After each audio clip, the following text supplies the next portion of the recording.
A section of A83 highway in western Scotland is a high-risk area. Since 2007, it has witnessed at least 9 major landslides. More than $110 million has been invested in strengthening the soil and other measures, but none of the projects have proved to be effective. All because they had to fight not the natural phenomena, but animals. Back in 430 BC, the ancient Greek historian Herodotus noticed how a small bird calmly went into the mouth of a crocodile and remained unharmed. In his work, The Histories, Herodotus wrote that as crocodiles live chiefly in water, they are constantly covered with leeches and cannot get rid of them on their own. So they need the help of birds that eat parasites. Sounds logical, and everyone is happy. Herodotus knew what he was talking about. Of course, this is not the only example of a mutually beneficial relationship in the wild, but if you look at the bigger picture, the problems get more serious too. Leeches and a couple of dozen crocodiles? That's nothing. According to a 2018 study, ticks target 80% of the world's cattle population. Can you imagine how much that is? If ticks and livestock have not coexisted in the same area for a long time, then infection can lead to death. In other cases, the cattle could get sick, lose weight, give less milk, have trouble reproducing, and so on. It's almost impossible for animals to get rid of ticks on their own. They're too small and burrow too deep into the skin. And what can you do when you only have hooves? Tail whisking is clearly not enough. And so they come to the rescue.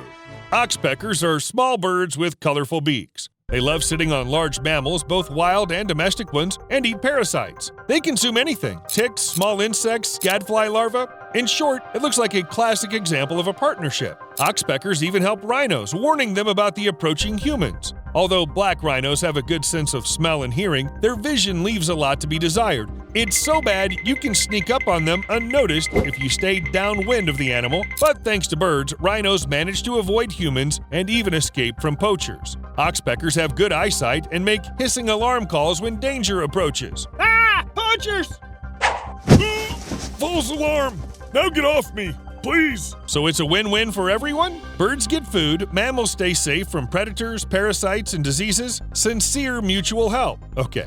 I wouldn't ask these questions if it was that simple. For a long time, scientists thought that relations between oxpeckers and their owners were a textbook example of mutualism. That is, a perfect symbiosis. Though in fact, birds do not help anyone but themselves. They may even be saving rhinos for their own benefit. And I don't mean oxpeckers are planning to collect more parasites from a living rhino, because a dead one will quickly become useless. These birds have long turned into vampires. Peter, wake up.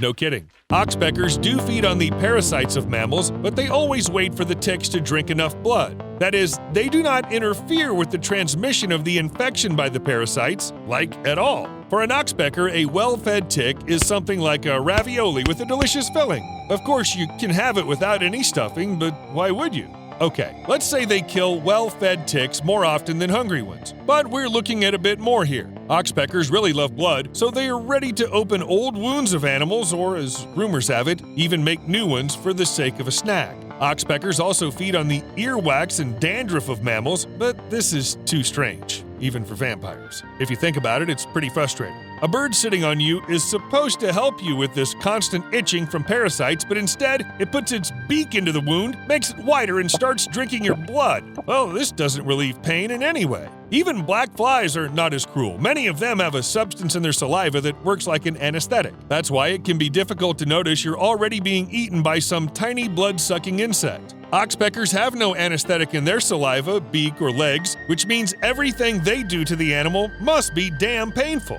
Though if you look at the animals that have become targets of the winged parasite, it doesn't seem like they feel anything at all. No, I have no doubt this hurts, but why do their faces look like they're in the middle of a poker tournament? Think of any other animals. Even after getting terrible wounds, they pretend everything is fine. But nature just couldn't have made them all insensitive to pain. It works a little differently. Small animals like rabbits do not show they are in pain not to become easy prey for predators. After all, they choose the weakest victims. But the predators also have problems. Any manifestation of weakness can ruin their reputation, thus making them vulnerable. When you constantly have to fight for resources and your position in the pack, you can't just sit down and suffer for a while. The guys won't understand.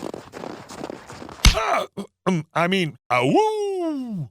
Of course, people also know how to endure pain, but in our case, nature went one step further and added some unconscious methods of relieving pain. Screaming or cursing can trigger our body's natural fight or flight response, which reduces pain. So the next time you hit your pinky toe on the nightstand and can't help cursing, blame it on science. But back to the oxpeckers and their prey. More often than not, birds don't really make new cuts, only expanding existing ones. In this case, it's probably better to part with some blood than to die from some kind of disease. In the end, at least some of the ticks get eaten before they bite, right? Many farmers believe this is how it works. There are even calculations that show one oxpecker can eat about 400 ticks a day, which is roughly 146,000 per year. Some of the ticks could probably cause diseases, so it's a win-win, no financial losses, especially since oxpeckers work for free. Yes, they drink a little blood, but nobody's perfect. Moreover, fighting parasites with modern methods, that is, with the help of different chemicals, is costly and unsafe. Leaving livestock completely unprotected is also not an option. Losses from a single tick species to the whole world are estimated at almost $19 billion